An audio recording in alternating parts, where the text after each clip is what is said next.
নমস্কার। অনেক অনেক দিন পরে একটা একটু বড় ভিডিও নিয়ে এসেছি, শর্টস নিয়ে নয়। এই বছরটা সবার খুব একটা ভালো কাটছে না। প্রথম শুরু থেকেই কিছু না কিছু হতে চলেছে, নানা রকম দুর্ঘটনা, রক্তপাত, হানাহানি, দাঙ্গা হাঙ্গামা, যুদ্ধ, দুর্ঘটনা নিয়েই চলছে। কিন্তু ভগবানের উপর আস্থা কৃপা রেখেই আমাদের এগিয়ে যেতে হবে। আরও 5টা মাস এই বছরের আছে বাকি, যেটা আমাদের কাটিয়ে দিতে হবে, সামনের দিকে এগিয়ে চলতে হবে। যাই হোক, এইভাবে জীবন চলেও যাবে। আমাদের এটা রথযাত্রার ভিডিও দেখে বোঝাই যাচ্ছে। আমি প্রত্যেক বছর যেমন যাই ইস্কনের রথযাত্রাতে, যেটা পার্ক স্ট্রিটে হয় কলকাতায়, এবছরও আমরা গেছিলাম। দিতে ভিডিওটা দেরি হলো নানা রকম কারণে। এইটা ওদের গুন্ডিচা ওখানে তৈরি হয়, ওরা মন্দিরটা তৈরি করে। তো আমরা প্রত্যেক বছর যাই, আমি প্রায় 10-12 বছর যাচ্ছি। তাই এই বছর মেয়ে হবার পর থেকেও প্রতি বছর যাই, কোনোরকম কোনো অসুবিধা না থাকলে। তো এই বছরও গিয়েছিলাম আমরা। তো এবছর গিয়ে আমার মেয়ে কিন্তু প্রথমেই বলে দিয়েছিল, মানে চিনি, যে মা আমরা গৌ সেবা করব।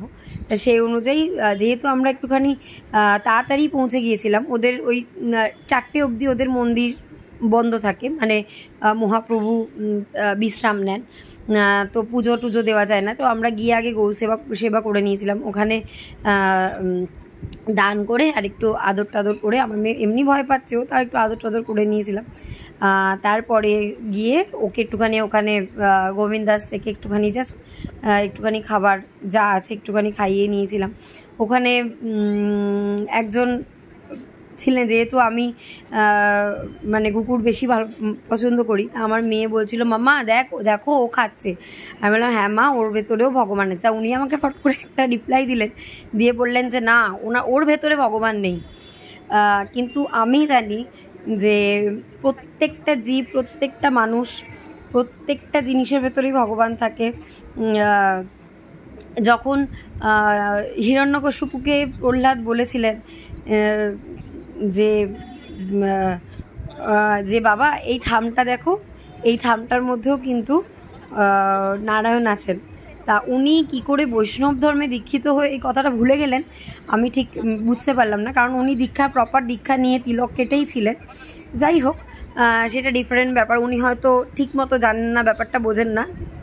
দীক্ষা নিলেই যে একদম প্রপার সব কিছুতে শিক্ষা নেওয়া যায় সেটাও হয়তো হয় না। যাই হোক, আমরা গিয়ে বাবাকে এবারে পুজো দেওয়াটাই আমাদের মেন মোটিভ ছিল।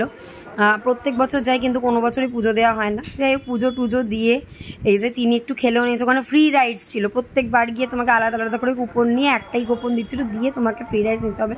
আর যেখানে যেমন অন্নদান সেবা হচ্ছিল, ওখান থেকে আমরা খিচুড়ি নিয়ে খেয়ে ভালো করে মজা করে একটা ভালো দিন, পজিটিভ দিন আমরা কাটিয়ে এসেছিলাম। যাই হোক, তোমরা দেখতে থাকো আর সঙ্গে থেকো, চলে আসবো নতুন।